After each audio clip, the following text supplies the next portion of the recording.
Thoothukudi Sterlite சம்பவம் அந்த அம்மா தான் அந்த நீதிபதியாக இருந்தாங்க. அருணா ஜெகதீசன் அவர்கள் தான் இருந்தாங்க.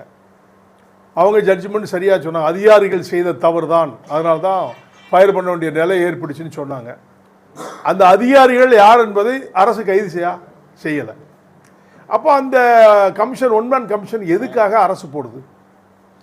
அவங்க இதுதான் தவறு, அதிகாரிகள் செய்த தவறு, காவல்துறை அதிகாரிகள் தான் தப்பு பண்ணிக்காங்கன்னு அவங்க ஸ்டேட்மெண்ட் கொடுத்து சட்டமன்றத்திலேயே வாசிட்டாங்க, முதலமைச்சர் வாசித்தாங்க.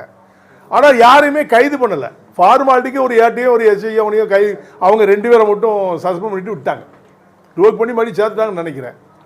அது மாதிரி தான் கரூர் சம்பவத்திலையும் முன்னாள் நீதிபதி அருணா ஜெகதீசன் அவர்கள் தலைமையில் ஒன்மேன் கமிஷன் போட்டிருக்காங்க. அவங்க நீதிபதி கரெக்டாக செய்தாலும் கூட அரசு என்ன செய்யும்? அதுக்கும் யோசித்து பாருங்க. இதுக்கும் ஒன்றும் பண்ணலை. அப்போ ஒன்றும் பண்ண மாட்டாங்கிறதுனால அது மேலே நம்பிக்கை இல்லை. பாராளுமன்ற எம்பிக்கள் குழு அனுப்புனதுல பாஜக உள்நோக்கத்தோடு இதில் செயல்பட்டு இருக்குங்கிறத டிடிவி தினகரனை குற்றம் சாட்டியிருக்காரு. ஏற்கனவே அவருடைய குற்றச்சாட்டு அது. அவர் சகோதரர் டிடிவி தினகரனுடைய அவருடைய குற்றச்சாட்டு. எந்த சூழ்நிலையில் அங்கே அமைக்கப்பட்டது, இந்த ஸ்டெர்லைட்டில் ஏன் அமைக்கலை அப்படிங்கிறத அந்த அரசு தான் சொல்லணும், இல்லாட்டா நம்முடைய முதலமைச்சர் சொல்லணும். இதை நான் தனிப்பட்ட முறையில் தமிழக மக்கள் முன்னேற்றலாம் சொல்ல முடியாது.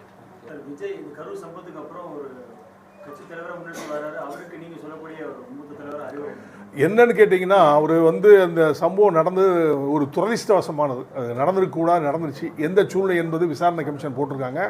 அதோடு மட்டும் இல்லை, ஒரு நேர்மையான அதிகாரியை நேற்று டிக்ளேர் பண்ணியிருக்காங்க. அஸ்ராக்காருக்கு ஒரு நேர்மையான அதிகாரி, உங்கள் பத்திரிகை துறைக்கு தெரியும், எல்லாருக்கும் தெரியும்.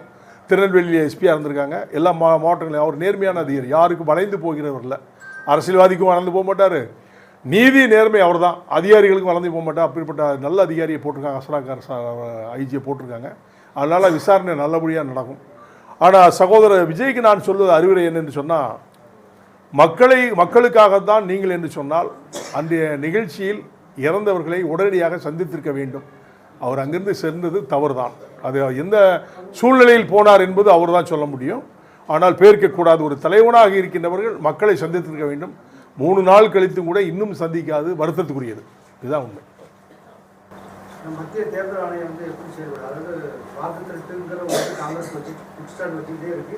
இந்தியாவுலாம் சொல்றாங்க, அப்புறம் ஒரு ஸ்டேட்லையும் சொல்றாரு, பேரணி நடத்துறாரு. தமிழகத்தில் அந்த மாதிரி ஒரு சாத்தியக்குழு பண்ணிடுவாங்களான்னு ஒரு பயம் இல்லை, அதெல்லாம் கிடையாது, வாய்ப்பே இல்லை. அது ஒரு அரசியலுக்காக வேண்டி ஒரு பேசுறது தானே தவிர, அவர் மிஸ்டர் ராகுல் காந்தி பேசுறது அரசியலுக்காக வேண்டி பேசுறாரு.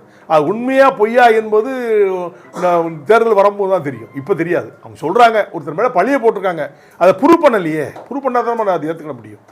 ப்ரூவ் இல்லையே.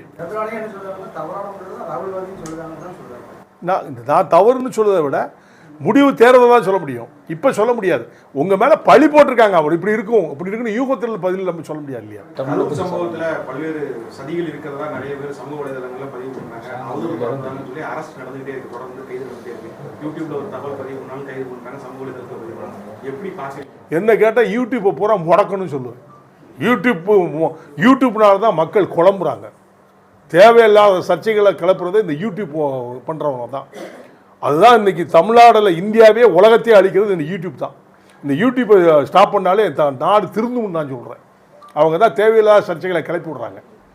அது ஒரு விசாரணை ஒரு பக்கம் நடந்துக்கிட்டு இருக்குது, அதுக்கு அதிகாரிகளை போட்டிருக்காங்க. அது ஒரு பக்கம் ஒருத்தன் அப்படி போடுறது, இவங்க இப்படி போடுறது, விளம்பரத்துக்காக வேண்டி போடுறாங்க. அது தவறு. விஜய் பாஜக தான் ஏக்குது அப்படிங்கிற மாதிரி அவர் சி டீம் அப்படிலாம் தொடர்ச்சியாக சொல்லிட்டு அதான் சொல்லலை, இப்போ தான் சொல்லலை, யூடியூப் தான் இதெல்லாம் புரளி கிளப்புறாங்க. அப்படியே அவர் ஏன் பாஜக திட்டுறாரு மேடையில்?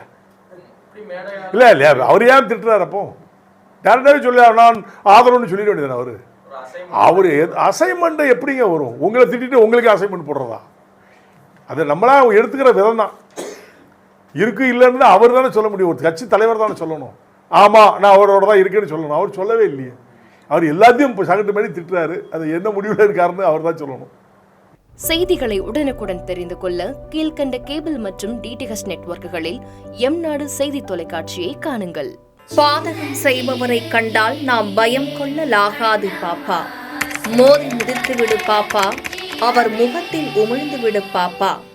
அண்மை செய்திகளை உடனுக்குடன் தெரிந்து கொள்ள இணைந்திருங்கள் எம்நாடு தொலைக்காட்சியுடன்.